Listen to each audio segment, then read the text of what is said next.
Okay, this is a video of the fuel tank install on the Eagle Wagon. If you remember, I told you about this grommet down here.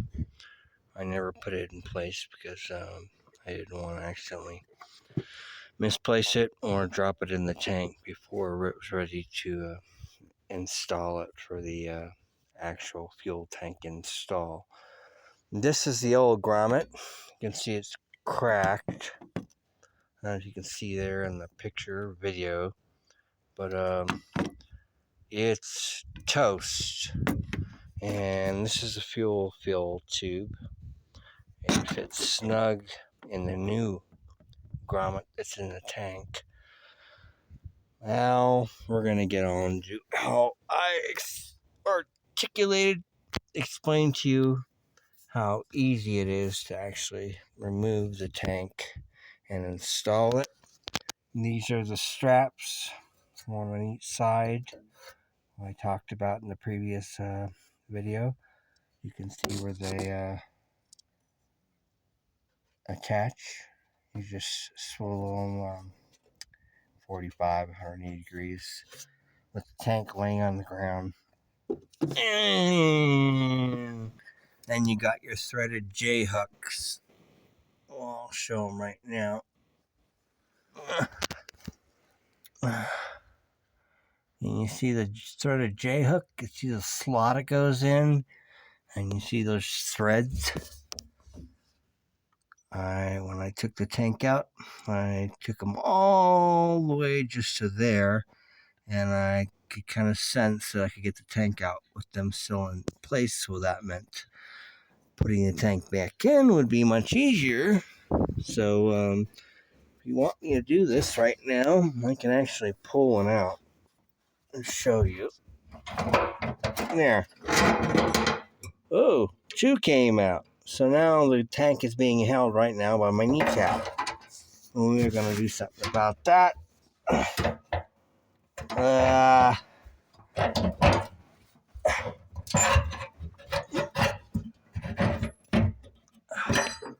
Let's put the other one in place first.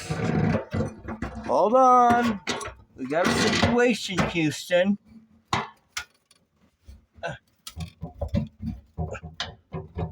You're getting a pretty good idea. Okay, I'm sure you heard the noise. That's the first one. And I do believe we lost a nut and bolts for the second one. So that will have to hold on, because I'm not going to sit here and try to find the nut and bolt. Here's a better look at the J-hook. Here, there's the threaded part, and the J part, or L, whatever you want to call it. It goes up to here. Let's see if I can get it on camera without turning the camera off. Let's see. Okay, I think that'll show it. Those little holes I told you about, one's bigger than the other. You stick it in there and you drop it like that. I'm not going to bother trying to find the nut and washer right now. I'll do it when I'm in a better mood. So we've got all new fuel lines, which I mentioned before.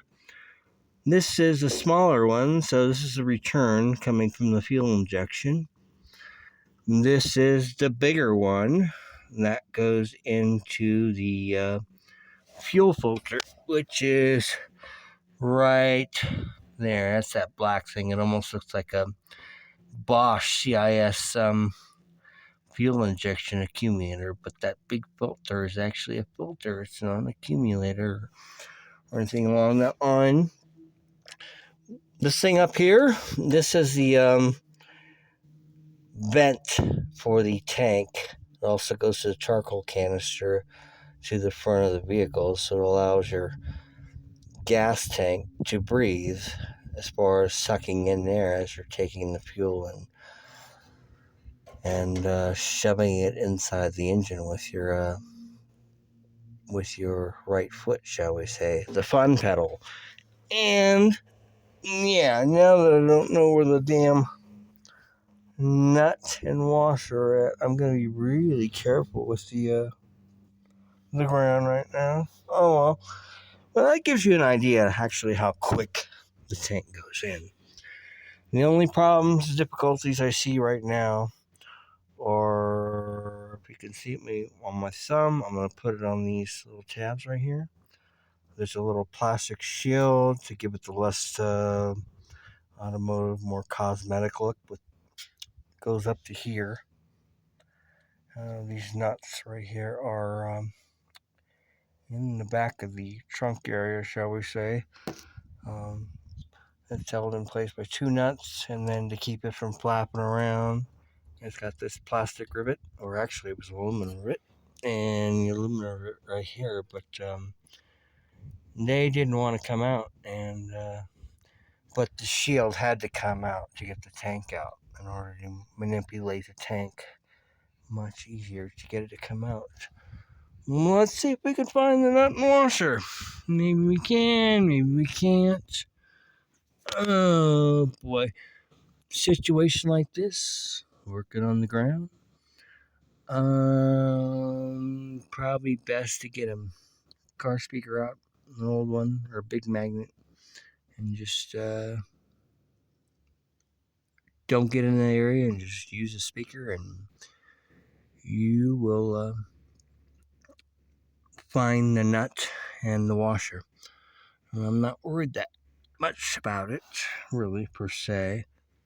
It'd be nice if we could find it, while it's on camera, the real world stuff that goes on. Someone's watching this video and I see the nut and washer. Well, good for you. This is not edited.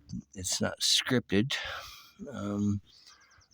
Other than, just trying to show you something in real time, what goes down. And what you saw in real time, what goes down is, obviously I didn't have the nut and washer in enough on the port side of the gas tank, shall we say, the left side, and it came loose, but I'm not really worried about that because it's in there. If you watch a previous video, if you haven't watched it, you can see how I clean the tank, how I resolved the grommet issue as far as supposedly it's not available for the fill tube, and I believe I showed the rubber gasket from a donor hoopty oil filter.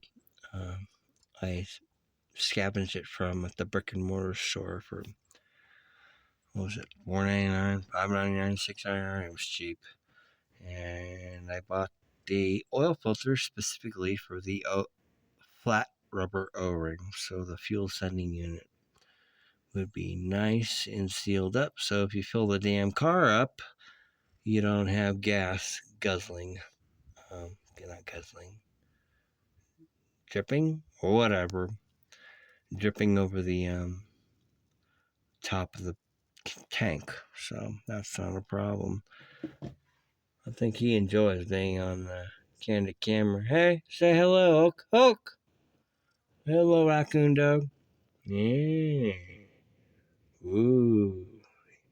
Actually, speaking of raccoon dog, we had a rattlesnake a few days ago, and Mr. Rattlesnake had to go back to Snake Jesus because I've never been bitten by one of those, and neither has he, and I don't know how long you can go before anti-venom is administered to you. So Mr. Snake or Mrs. Snake, or if they're unisex sakes, who knows, it had to go to Snake Jesus, shall we say, with his shovel, because this rattlesnake was on the left front area of the wheel on the ground. It wasn't up inside the rim or anything, but that was good enough. And 8 feet away from The dog son? No, we can't have that. So, yeah, we sent it back to Snake Jesus. I didn't enjoy it in some way. Oh, guess what? I found a nut. Now, will I be so lucky? Can you see this on camera? I'm going to put this thing back in the threaded J-hook, shall we say.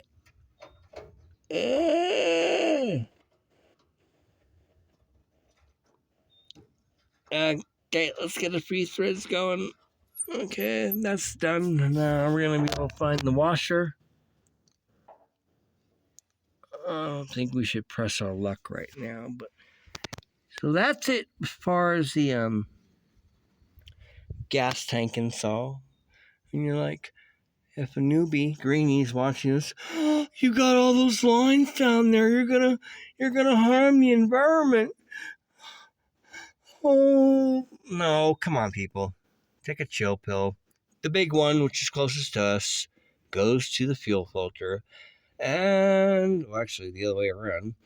That one's the vent, and the other one over there is the fill into the filter. Vent return right here. So yeah, chill out. And if any AMC purists are watching this, take a chill pill. I mean, sometimes you got to get creative, inventive, and efficient with your way of just getting things done. Now to find that washer, oh, that's gonna be fun. There's a star washer, I know that. So yeah, it'll be interesting. Let's see if we can find it. Nah, it's not. But if someone on camera saw where it went, that would be cool. But we'll get by. Kind of, sort of. So that's it for the fuel tank installation. There is a license plate holder that this doohickey. You can see the sheet metal screws. You see the sheet metal screws? This actually is fastened into the license plate holder. And then never get a little cocky or, a little overconfident. You should always put some lithium grease on the fill tube and the O-ring just to make sure it goes in with just the most minimum of resistance, because the last thing you want to be doing is pushing that grommet in, and then becomes a fishing situation, which is not fun. But yeah, so this takes care of the fuel tank install, shall we say. I tried to do the best I could as far as explaining how it comes out, how it's held in, cleaned it, how I coiled the parts, and yeah. But you think so? You think, yeah? What do you think, Oak? Okay, Raccoon Dog. Well, we probably should say goodbye to the people. Well, looks like he just took care of some mosquitoes or flies or whatever. Tasty? Bye, people. Stay tuned for the next video. You don't have to like or subscribe or whatever. I'm just doing this for those nearest to me and a bet, because someone said I wouldn't start a YouTube video channel beyond being a member or subscriber, all that stuff. But whoa, here we go. Here we go. Whoa. Thanks for watching, people, and stay tuned for the next video. It will be coming out. I think I'm going to space them a week from now, since I'm not trying to become a YouTube billionaire or anything like that. So, yeah. Bye.